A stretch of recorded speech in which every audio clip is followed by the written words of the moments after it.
The following is a Lumberjack Tag Team match scheduled for one fall.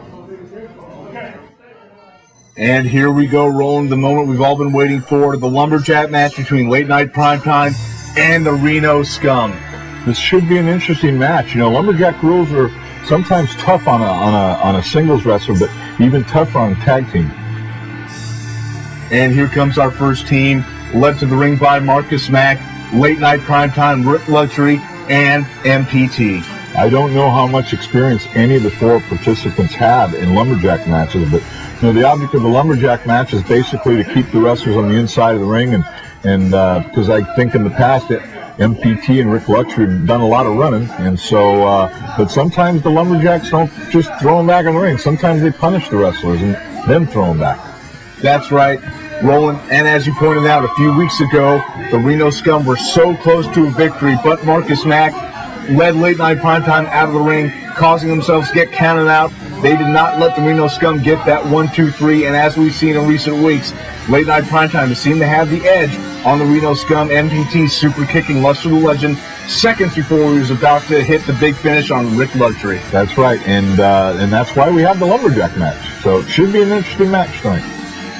Another packed crowd here at the APW Garage, huh? That's right, the APW Garage. We have to open up the door to the garage to get all these fans in for this match.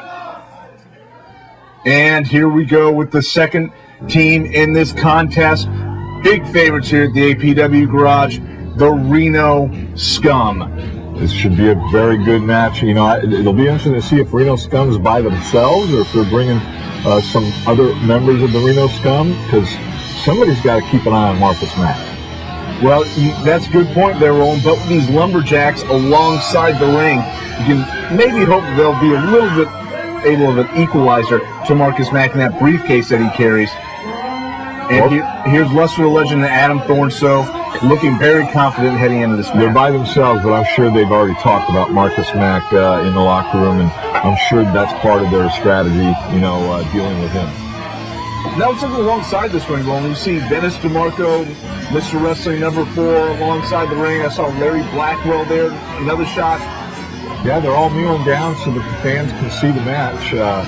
But the moment a wrestler goes to the floor, I guarantee those guys will be coming up to their feet. And the fans with that patented Oi chant leading the Reno SCUM to the ring. They love Reno SCUM. Why is it, Jason, that Reno SCUM is so popular? They're one of the more popular tag teams in APW. Well, they seem to really love their fans and support their fans. They get behind them as much as the fans get behind the SCUM here. And they treat them with a lot of respect. Going to the ring after the shows, they're always shaking hands, signing autographs. The people love them. They love their look.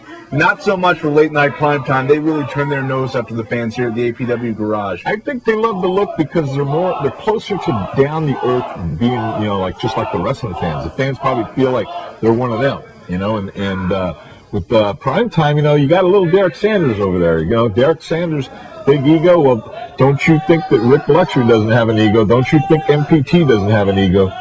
I'm surprised that MPT and Rick Luxury can stand in the ring together with their heads being so huge. Well, I'm telling you something. Talking about ego, that's one of the problems that created this big feud, is the battle of the kick to the chin.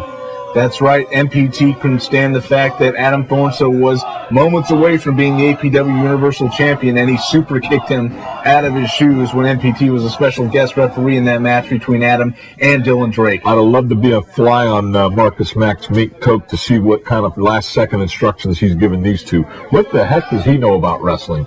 Well, all he knows is that when he hits one of those guys with that briefcase, they go down and they get the victory. That's all Marcus Mack has going for him, is that briefcase and whatever. What do you think he lugs around in that briefcase? I don't know, but you got to give him credit. Those are some nice mink coats that he wears to the ring. I got to tell you, he's pimping.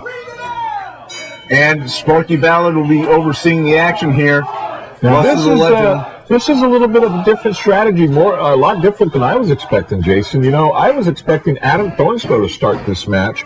The speed, the athleticism of Adam to get the ball rolling and use Luster when in need, you know, and try to preserve his energy. But he's starting off. What do you think the strategy is there?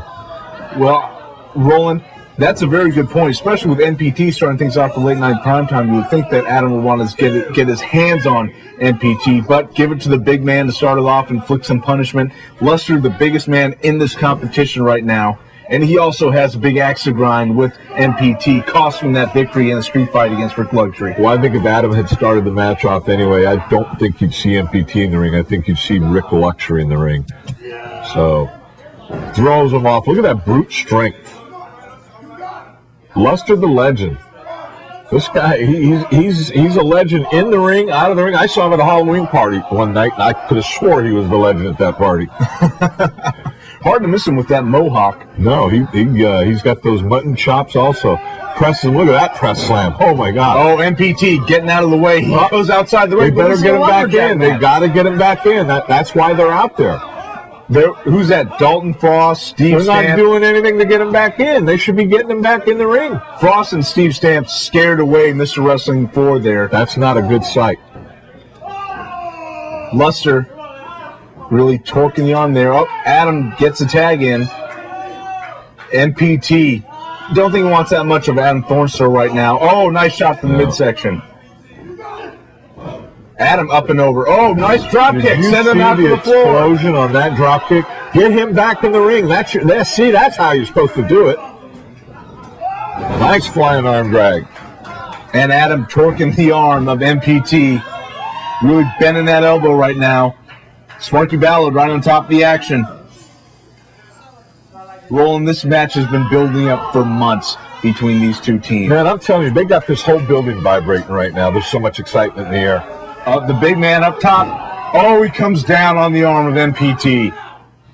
I don't know. They might have had a good strategy having Legend. They can't seem to get an upper hand on Luster the Legend.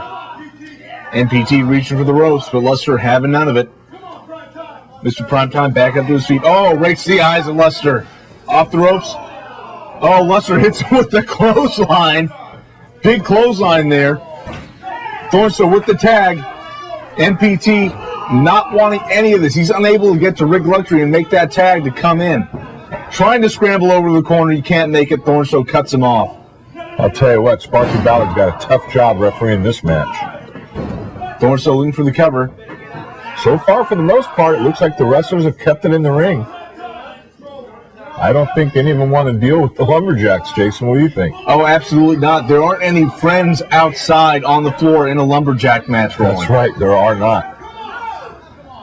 Even though Adam and Luster are pretty well liked, there's still some guys out there like Steve Stamp, Dalton Frost, Derek Sanders that will love to get a few cheap shots in. Not only that, but they think that might be their way to the top, you know? Next thing you know, you got one of these main event APW wrestlers chasing, like let's say you're Steve Stamp and you've never smelt the main event. Well, can you imagine if you all of a sudden start something with Adam Thornstowe and he goes to have a match with you? Now you're in the ring with somebody that you can really gain a lot if you upset him, you know? Try to make a name off somebody as a Lumberjack. Right. That's right. Well, Luster the Legend and NPT have definitely been making themselves known and making a name for themselves in this long feud. He's really wrenching that wrist lock he's got there. That's very painful, by the way. Thornstowe up on the top now. He comes down on that left arm. He's known for the stomp. You know, he stomps on their midsection sometimes and just takes the wind out of them. Well, now he was just trying to stomp on their arm. We're seeing a lot of great mat work, great tag team. And, Sparky, athleticism on the part of Adam, but you know why partly the reason he didn't get that count was he wasn't focusing on the count. Adam was distracted by what was going on in the corner. He was staring at the corner the whole time. Great tag team work here by the Reno Scum. Thornstowe and Luster really neutralizing NPT, keeping him in their corner away from Rick Luxury. They're making quick tags and they're not letting NPT tag out. And that's the sign of a good tag team. Look at that double team. Oh my gosh. Luster staying right on top of NPT. The Reno Scum are really working that. Oh, Rick Luxury comes in right before Luster was about to really wrench on that left arm. I wanted to see what he was going to do with that left arm. It looked like he was getting ready to grapevine it with his legs. Smart move there by Luster, holding on to NPT while he gets the tag to Thornstowe. Fans, stay tuned. This is our last commercial break for the show.